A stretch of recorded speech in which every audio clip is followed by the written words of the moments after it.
Welcome to latest world news. Chinese President Xi Jinping has arrived in Seattle at the start of his first state visit to the U.S. Mr. Xi will spend 3 days meeting business and technology leaders in Seattle, before heading to Washington for talks with President Barack Obama. Cybersecurity is expected to feature prominently in their discussions, after the U.S. said Chinese spying was putting a strain on bilateral relations. On Monday, Mr. Xi denied there was any state-backed hacking of U.S. companies. In an article in the Wall Street Journal on Tuesday, Mr. Xi said hacking and cyber-espionage were illegal, and that the Chinese government did not engage in the theft of commercial secrets or encourage companies to do so. But he said Beijing, which has previously complained it is a victim of hacking, was ready to strengthen cooperation with the U.S. side on this issue.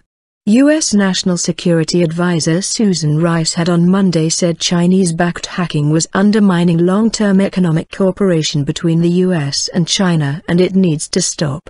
While in Seattle, Mr. Xi will hold talks with some of the most prominent U.S. technology and business leaders, and will visit the vast Boeing airplane factory in Everett, Washington state. Also expected to be on the agenda later this week is China's increasing territorial assertiveness in Southeast Asia. China claims a vast swathe of territory in the South China Sea in particular, angering many of its neighbors who had competing claims, and in recent months it has been carrying out land reclamation in the area. At the same time, China has been increasing defense spending and upgrading its military capabilities. The U.S. has raised concerns with China about the buildup of tensions in the region and about the possible impact on freedom of navigation. In the Wall Street Journal interview, Mr. Xi said China's work would actually improve navigation, but did not say how. The visit also comes as China's economy, which has grown rapidly in recent years, is beginning to slow, causing global concern about a fall in demand from the world's second-largest economy. Recent dramatic losses on the Chinese stock markets, despite government interventions, have led to questions over how well the government is managing the slowdown.